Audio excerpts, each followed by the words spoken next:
Começando Qualidade de Vida de hoje com a doutora Jussara Munareto. Doutora, muito bem-vinda ao nosso programa. Já estou querendo saber a pauta de hoje.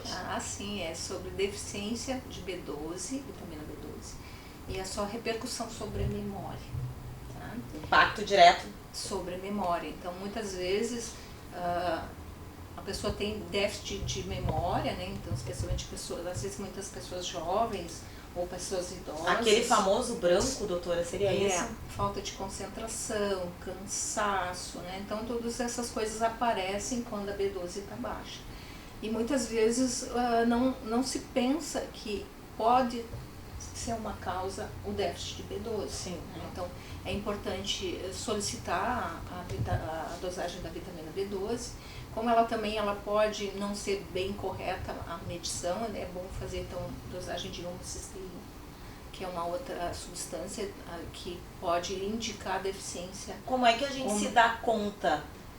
Justamente o que a doutora falou, cansaço, diminuição de memória, formigamento nos membros inferiores, pode dar, então, porque como a B12 ela forma a mielina, que são a capa dos nervos, né?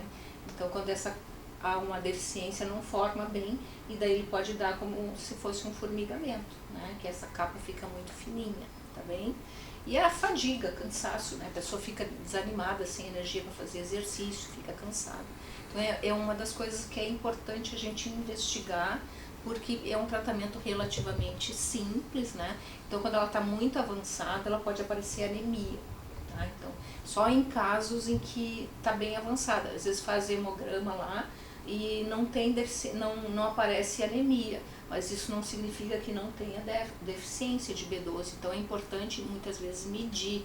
Então assim, o que se observa é que chega até a ser 40% das pessoas com mais de 60 anos, que é tem a falta dessa deficiência. Tem uma deficiência de B12, né? Doutora, e após a pandemia, nós vemos um período de pandemia que muitas pessoas se queixam, né, desses insights de falta de memória, desse famoso branco.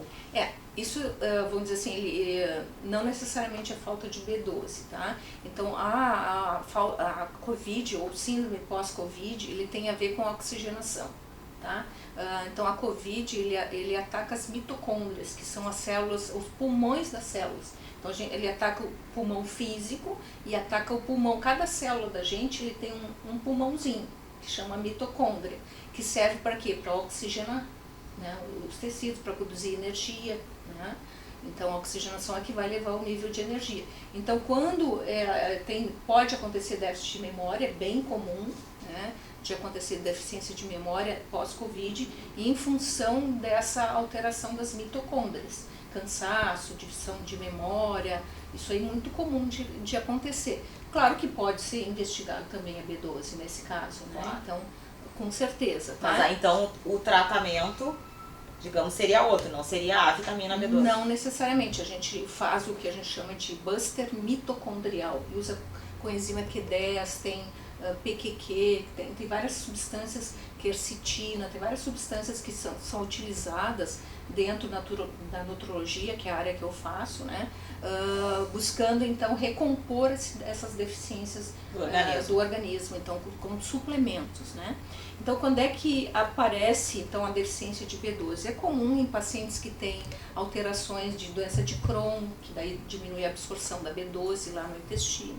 A doença celíaca, que é a doença, vamos dizer assim, ou até mesmo a sensibilidade ao glúten, então a pessoa tem dificuldade de produzir enzima que desmancha o glúten que tem no trigo, e ele gera um processo inflamatório onde é absorvida a B12. Então isso gera então deficiência de B12 em pacientes celíacos com doença de Crohn, ou disbiose intestinal, então alteração da flora do intestino.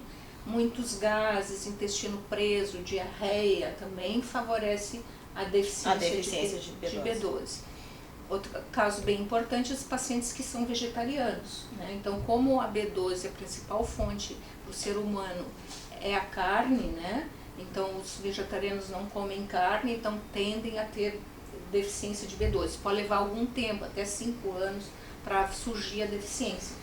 Mas acontece, então o vegetariano é importante que ele suplemente sempre B12 para que não haja deficiência e surjam os efeitos E da para se deficiência. identificar a falta dessa vitamina B12 Exame é através de sangue, exame. exame de sangue, tá? Então, B12 e homocisteína, tá? Tem uma outra substância que dá para ácido metilmalônico, que é uma outra substância, mas é menos comum da gente pedir. Outra coisa que aparece deficiência de B12 é pacientes que usam remédios para gastrite. Os prazóis, omeprazol, pantoprazol, esomeprazol, porque a B12 ela precisa de ácido, né? Então, o que acontece quando tu usa um antiácido, né? Ele diminui a acidez do estômago e diminui o que? A absorção da B12, entendeu? Então, com o uso crônico dos prazóis, né, remédios que são para gastrite, aparece também deficiência de B12. Então, os pacientes que estão cansados e estão usando constantemente o omeprazol, o pantoprazol e esses prazóis, o antiácido, é importante que meça B12. Já né? tem que ficar atentos. Outra coisa é a cirurgia bariátrica, né? Então, também, em função de que a cirurgia bariátrica, ela isola uma parte do estômago lá, então diminui o tamanho do estômago, também diminui a absorção do B12 e precisa fazer suplementação. Outra coisa também comum, mas não é tão frequente, mas acontece, pacientes que são diabéticos, que usam metformina, também ele tem uma influência na redução da B12, tá? Então é importante medir, tá? Então, os alimentos que são ricos em B12, então fígado de boi, né? As carnes em geral, então especialmente a carne vermelha, né? As carnes em geral, qualquer tipo de carne, frango, peixe, carneiro, porco, todos eles têm Então, além B12. do suplemento de vitamina B12, a gente também insere a alimentação adequada. Exatamente, sardinha tem vitamina B12, então o que é importante medir para a gente poder saber como é que estão os níveis, né?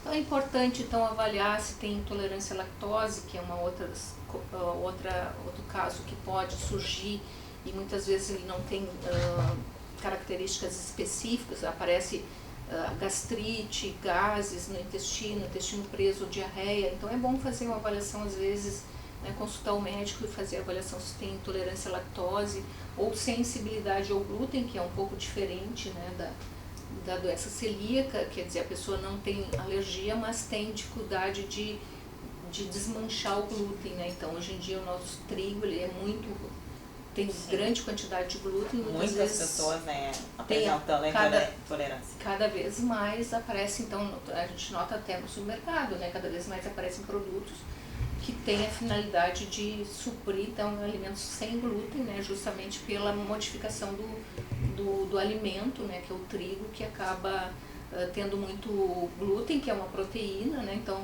o trigo que não tem glúten é o trigo da natureza, né? Que é o trigo sarraceno, é um trigo que se encontra no supermercado, então pode utilizar no lugar de farinha de trigo, usar o trigo sarraceno para produzir, então, um pãozinho, né, panqueca, então usar o trigo sarraceno. Obrigada. Tá bom, tchau.